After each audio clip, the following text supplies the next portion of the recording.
to blue water, dark and dusty, painted on the sky, misty taste of moonshine, teardrop in my eye, country roads, take me home to the place I belong, West Virginia, Mountain Mama, take me home, country roads. I hear her voice in the morning hour, she calls me, the radio reminds me of my home far away, and driving down the road I get a feeling that I should have been home yesterday, yesterday. Country roads, take me home to the place I belong, West Virginia, Mountain Mama, take me home, country roads, take me home.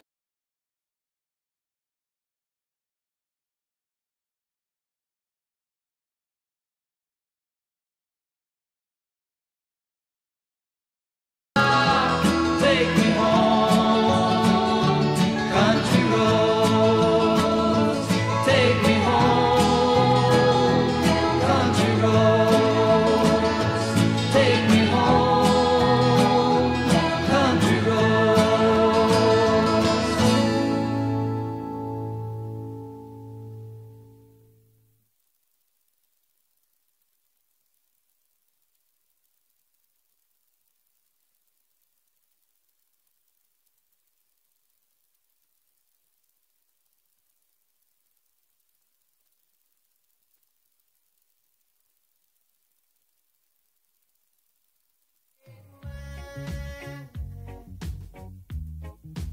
Goes to my head, makes me forget that I still need her so.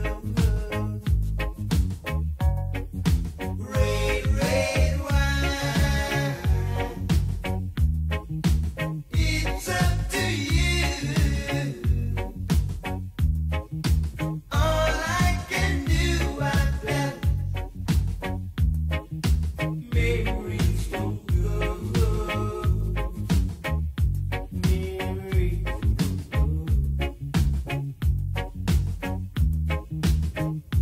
I have swum and with time,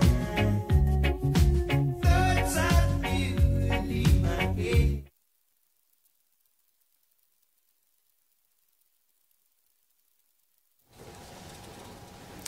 Hey, Bridget. Hi, Bridget.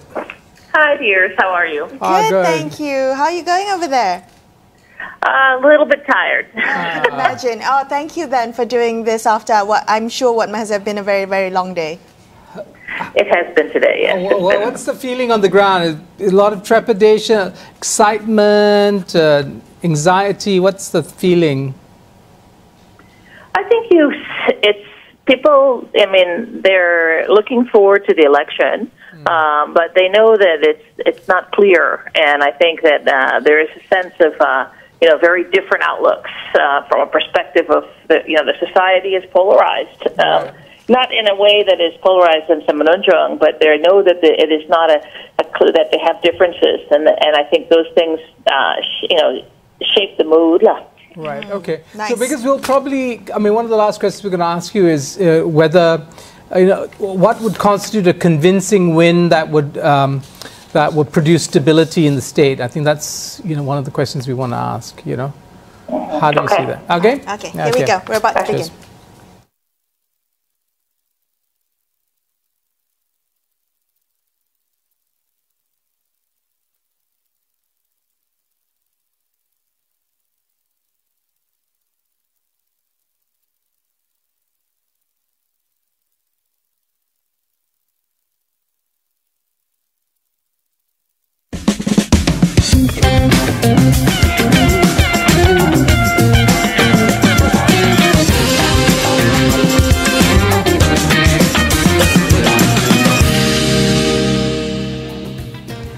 and good evening. I'm Melisa Idris. And I'm Sharaad Kuttan. You're watching Consider This, the show where we want you to consider and then reconsider what you know of the news of the day.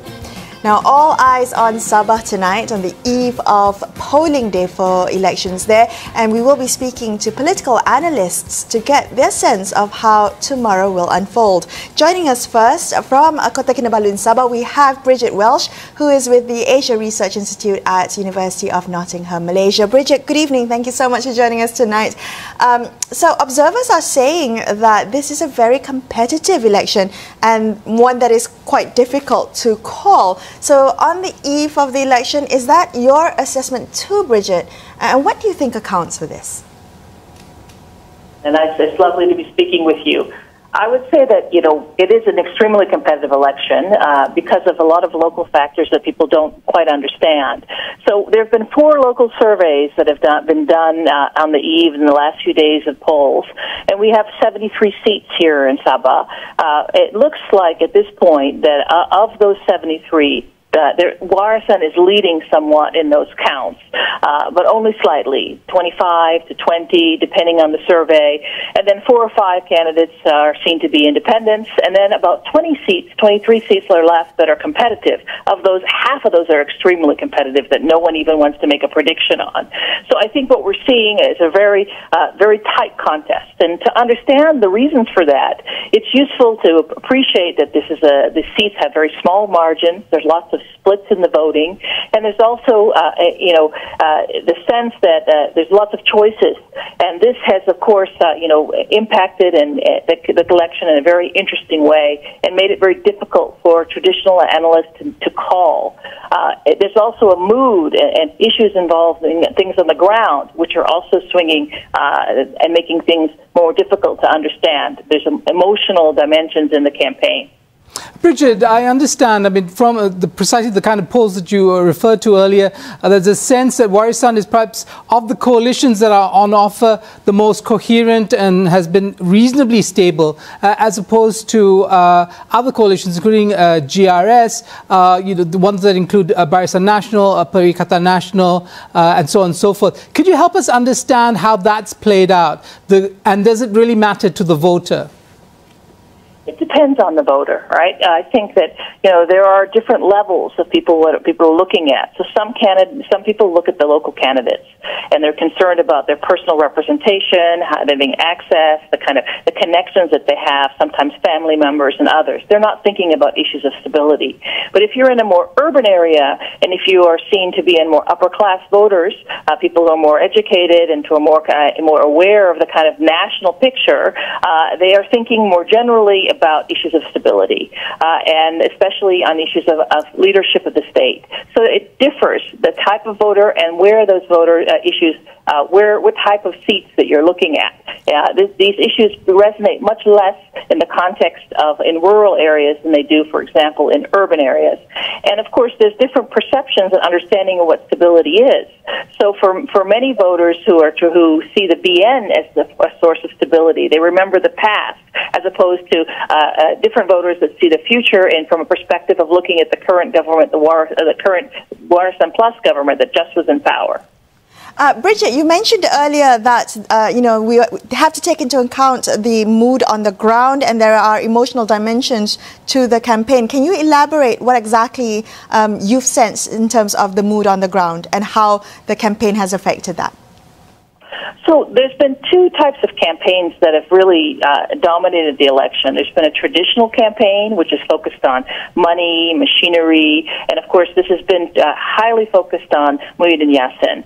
At the same time, there's been a kind of more modern campaign with sort of professional messaging, focusing on issues of idealism of unity, and there's been focusing on the sense of kind of a Sabahan identity vis-a-vis the federal government. And of course, these issues are very deeply rooted within the Sabah context in terms of the sense of state rights, a sense of state identity, and community identity. And so we see some of these issues really mobilizing voters, especially in this last week of the campaign, where there's been a lot of discussion about the federal powers and federal government, which has always been there, but this has become something that has become more connected in the campaign, especially in certain parts of the state, in the northern part of the state, in the Lamoya, there's the KDM, the Karazan Dusun Murat area, and of course, and also in the East Coast, where Warasan has traditionally been very strong. So Warasan has used emotional appeals to its electorate, and that's where it's seen to have gained in the last week of the campaign. But it's still, of course, it's challenging a traditional campaign which bases on resources and personality. So these things are conflicting against each other. Bridget, because we have Warisan's call for unity and Perikatan Nasional or GRS in its suggestion that Sabah does well when it's in line with federal power. But what about Parti Cinta Sabah and Anifah Aman's bid? They're going for broke, it seems, with placing a candidate in almost every constituency. Well, this is where the others come in, right? So it's not just a binary contest, that there are other parties that are playing, and of course there are a lot of very strong independent candidates that I think are being projected to perform very well. Today I was actually in Anifah Aman's constituency in Bongawan that he is contesting in, and of course it's a very close race. It's one of those competitive races, and you can see in that contest that this is probably his party's the best chance, and he has very strong appeal. But the voters are divided, and so we see that a lot of his support is going to come down to how he appeals, particularly with the minority Dusun community in that constituency. And I think this is where there is a lot of competition. So ethnic differences at the very local level, as well as class issues, come in to affect the support of different leaders, like someone like Anifah Aman, the former foreign minister. And so he has a good chance of winning that seat, but it's still very competitive, and there are different people calling it in different directions. Do you think that this is largely a local personality-driven contest? You mentioned Anifah Aman. We're thinking about, Jeffrey Kitingan and Hajiji Makno. Or is it more a reflection of what's happening at a national level, a largely national personality-driven contest, a contest, say, between Muhyiddin Yassin and those affiliated to him versus, say, Shafi'i Afdal? Well, this is a really good question that you're asking. And so there's a couple of things that you need to unpack here that I think are useful to understand. That we're in a situation of a different Malaysia. We have a very polarized political context. We have a divided electorate. And we also have the situation of coalition politics. These are national dynamics. So what we see is this plays out in Sabah in very interesting ways. We have a lot more choice. Which of course contributes to the competitiveness. We have a lot of competition. And of course one of the factors that is also contributing to this is that there's a certain degree of cynicism amongst many voters about jumping, about defections, and among some other voters there's a lot of confusion of who is who, because so many parties are going against each other that traditionally would not be going against each other. So the national picture has actually made the situation on the ground much added to the complexities that are already complex. And they're not sure, for example, which alliance is exactly who is with what, the PN versus BN choices. And so they can perceive these issues with very different sets of lenses. I think from outside, PN is also Bersatu, and Muhyiddin Yassin is also seen as a change. And so he's not seen as sort of his relationship with UMNO or his relationship with other parties. So these perceptions of national power are often interpreted very much through local lenses, and there is a lot of confusion because the reality is that we're dealing with a situation in Malaysia that is highly fluid, that is highly complex, and that there is no sense of certainty about whether or not the vote for one particular person is actually going to lead for a particular type of alliance, a particular type of government. And I think voters are conscious of that, and that creates a sense of uncertainty. That's also contributing to why they're looking at local factors. Is this the person I can trust as opposed to that person? But Bridget, in looking back in this two-week campaign, what do you think were the major missteps made by political parties, coalitions, or politicians? I think there are two very big missteps that have been made. I think the most well-known one is what was done by Mohammedan Katapi, where he made comments regarding the military and COVID-19, which I think really did have an impact on the military's and army vote, and of course were inappropriate comments in terms of that particular set of issues that laid out. But I also feel that BNPN made a mistake in that they, in terms of how they're competing against each other. And of course, while they've been trying to reach some sort of pacts in certain seats and try to push support in one way or another, the reality is that they're still on paper competing in 17 seats against each other. And what has added to that fire as a misstep was Muhyiddin Yassin's comments about who would become the CM among that alliance. That has created a lot of tension within his own alliance partners. And so one of the things that we're looking at from the ground is whether or not many of these old incumbents will actually still be win their seats. The phrase that is being used is silap silap, look for the surprise. And so I think we're interested to see that play out in terms of it, because of the fact that this has fueled competition within Muhyiddin Yassin's bloc and within the PN and UMNO. And so I think that is something that is also added to the complexity. And I think it was a misstep to name a candidate as the potential CM on the part of the PN or the GRS alliance, which really is not really formed as an alliance. It's just kind of a bloc. Okay. Bridget, if I may ask you about post-result scenarios, now I'm wondering just how big of a majority would a win have to be to confer stability for the winning party? Well, I think, you have to look at something that is really decisive, which is over 40. Over 40? Okay. I know the magic number is 37 to win the state. 40 is not much more than that. Is there a chance that in a post-result scenario we might see again defections or in fact realignments, and what could those be and what kind of significance would they have? Well, is there a chance that there will be defections and changes in Malaysian politics of the current situation? Absolutely. This is the new Malaysia in terms of the politics of coalition politics. What sort of new alliances could emerge? I think that all of the different alliances, both Warisan Plus with Pakatan Harapan, as well as the GRS with its different component parties, all of them can move in different directions away or to each other. I think that what we're seeing is these alliances being tested, and a lot's going to come down to how many seats they win and how many seats they can actually leverage vis-a-vis each other.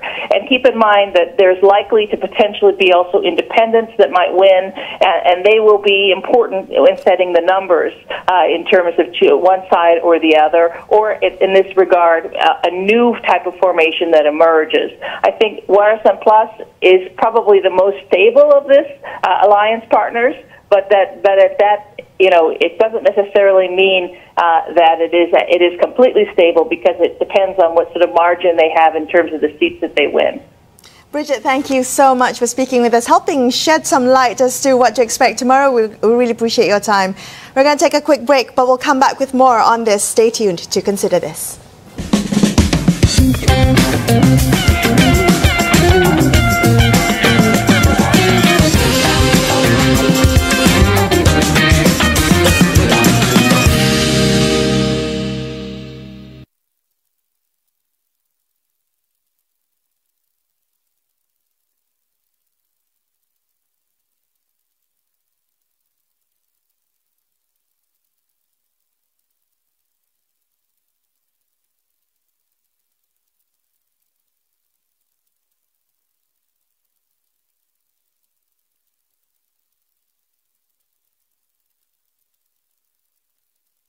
Ben! Hey, hi. Hi, you cut your hair. Yeah, how are you? Yourself, or did you get a professional to do it? What do you mean? Did you cut it yourself, or did you get a professional to do it? What is it? So I'm just kidding, it's a joke. You're slightly distracted, okay. I think you did pretty well.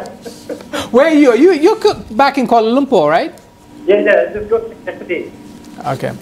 All right. Okay, that's fairly stable. So we're going to begin with the question, the campaign. And do you think voter sentiment has shifted over the campaign period? Okay. Okay, that's the start. That's the opening question, at least.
Thank you for staying with Sharaad and I on Consider This. Let's continue our look at Sabah on the eve of polling day. Joining us now is the Executive Director of Merdeka Centre, Ibrahim Suffian, or better known as Ben. Ben, good evening. Thank you so much for joining us tonight. Now, from a campaign point of view, how did both coalitions run their campaigns? What do you think? Well, I think this is the first full-blown campaign that we see affected by the pandemic. We've been looking at how the campaigns have been going, and what we do notice is that the events are not very large. They tend to be largely within 200, maybe 300 people, except for the very large ones that stage manage to have big audiences. I think a lot of the campaigns are going on online, perhaps going house to house, as well as social media. And I think social media, is the big channel for information and persuasion to take place right now. In terms of the actual physical face-to-face campaign, I think it's touched perhaps less than 10% of the voters out there in Sabah. Ben, I understand, of course, that there's more than just two campaigns. There are two coalitions. There's even a coalition of the independents, apparently. In terms of branding and imaging, there's a lot of new stuff out there, new symbols, new names. Has it been confusing for voters? I think we should not underestimate the intelligence of the voters. I think first and foremost, the voters know the big brands, the big political brands that are competing right now, either through the personalities that are championing it or to the specific logos. And no doubt there are some parties that have been around for a long time, say for example APCO, but have previously contested under the logo of previously Barisan Nasional, and then they switched across to Barisan in the 2018 election. So now they are contesting under their own logo. So I suspect there might be some voters who are unfamiliar, but I think the numbers are small. And some of these logos may also conjure some nostalgia. Say, for example, PBS, that previously contested under their logo back in the 90s, and then they joined Barisan Nasional in 2004, if I'm not wrong, and then subsequently contested under Barisan Nasional logo for all this period. So older voters may recognize these logos, some of the younger voters may not, and that may, I think, affect a small percentage of the way the votes will fall tomorrow. Okay, well, speaking about voter sentiment, in the campaigns, I think all sides have had missteps. Has voter sentiment shifted during this campaign period, Ben? Well, I think voter sentiment probably would have shifted. It's a bit hard to tell these things in our country, in our culture, partly because a lot of the voters in Sabah are very shy. They have not actually openly expressed their choices. We have a great deal of trouble trying to elicit these responses. So only about half of, or 60% of voters actually openly express. But what we do feel is that there are some changes through the course of the campaign, where we think that as time passes, certain voters who were not decided have actually made up their minds. And this may account for, I think, the increased number of very contested seats in this election. 73 seats at play, and we think anywhere between 15 to 20 are actually very close to call. Ben, you know, one possible reason that voters don't express their outright loyalty to one party or another is that perhaps that leaves them open to persuasion coming in the form of money. And we know that money politics has played a huge role in Sabah in the past. Any signs that money continues to be a form of inducement for voters by politicians and so on and so forth? Do you have any sense of that? Yes, we do have some indications that money continues to be used to persuade voters. It ranges, I suppose, in terms of the intention and purpose. And at the same time, I also have to put a caveat here that it is not a widespread practice that affects the majority of voters. I think only a fraction of the voters, particularly those that are in very tightly contested seats.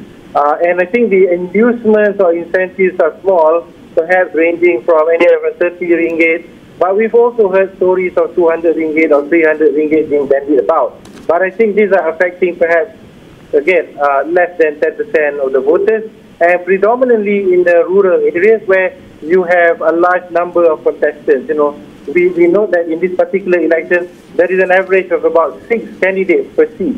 And some of the seats have up to 11 people contesting for the post. So, no doubt, some people will try to get an advantage through cash or in-kind inducements. Yeah, Ben, in the past, of course, you know, rice, water tanks have been used for some sort of inducement. But what about gifts from the state? You know, the controversy around land titles, gifts coming from the federal government as well. Have those played any role in shaping a voter's sentiment, do you think? I think it might have, because we do know that in the lead up to the election, the state government had resolved some of the long-standing land application and disputes.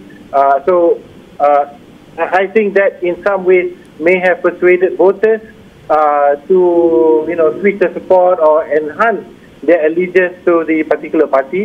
And unfortunately, this is something that we see happen every time an election rolls by. So I think it will be affected, particularly in the specific localities where this, you know, grants and transfers of in-kind actually take place. But then again, it may not be a widespread topic that shifts the broad-based voter sentiment. I think it's very localized and very attuned to the nature of the contest in a specific seat. Ben, you mentioned a bit earlier the impact of the pandemic on campaigning. I'm wondering about the impact of COVID-19 on voter turnout. Is there a real anxiety about COVID-19, and are you expecting that to impact voter turnout tomorrow? I think there will be some impact, particularly in the red zones in the east coast of Sabah, where there's high numbers of cases. You know, I think voters are very cautious, particularly families with elderly members who may want to avoid the risk. When we spoke to some voters, we do notice that COVID-19 is, I would say, the primary concern for those people who have second thoughts about showing up to vote. But having said that, I also do notice that, you know, when we speak to people, there is great enthusiasm for this particular election, and I think most people will try to go back. But there are issues with respect to logistics.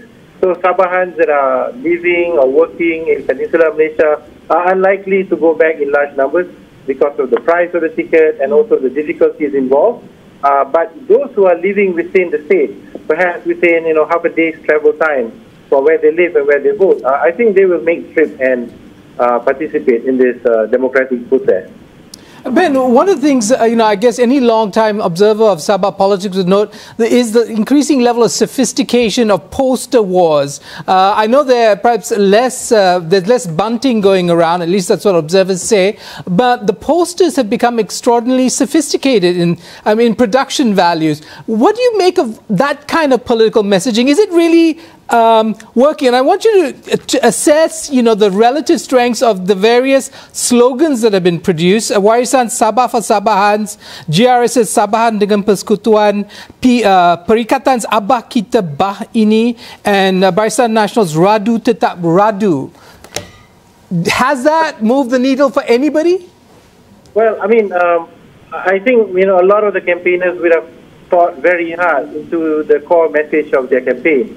And when I was there, I was able to see some of these posters and giant billboards being displayed. I think a couple of things. Number one,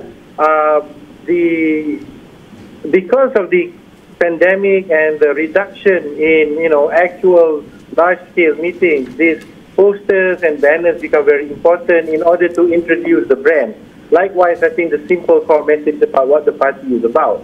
I think only one, maybe two parties actually strongly put across the image of their leader. And so I'm quite enthused to see the image of Chief Minister Shafiq Abdal, done in that Obama-esque, red and blue stencil motif. I think that's very interesting. But in terms of the core message, I think it strikes to what the parties want to achieve. And I think here, I'm a bit partial to see, Warisan trying to really, talk about the Sabah state rights in contestation with the federal government. Likewise, the message of in God we trust, unite we must, which speaks to, I think, all the communities in Sabah, regardless of what religious beliefs they hold. I think that's very interesting, and also perhaps goes back into the motive of the party or intention of the party to push the non-Muslim Kadazan Dusun vote, which didn't turn out in large numbers for them in 2018. For the rest of the parties, I think those are slogans which talk about the broader agenda, working with the federal government, challenging the status quo, and so on and so forth. All right, but very quickly, I'm just wondering how likely is the chance of a hung state assembly situation where no existing coalition has enough to govern Sabah? And how likely is party hopping in that scenario? Well, I think I may differ from some of the other analysts that are in town that have actually put out their analysis today. I'm of the view that I think the advantage lies with Warisan. The question is, how much they can make gains tomorrow. So I'm sticking my neck on the line here again. But I think in case they win, and they win with a small margin, and small is by no means 3 or 5, but perhaps less than 10, then I think we can avoid speculating that party hopping and horse trading potentially will happen. And in which case, the role of the smaller parties that are contesting, like PCS and LDP and the rest, may play a role in terms if they win seats in order to side with whichever is the winning coalition. Ben, thank you so much for joining us on the show tonight. Really appreciate your insights. That's all the time we have on this episode of Consider This. I'm Melisa Idris. And I'm Sharaad Kuttan, signing off for the evening. Thank you so much for watching. Good night, folks.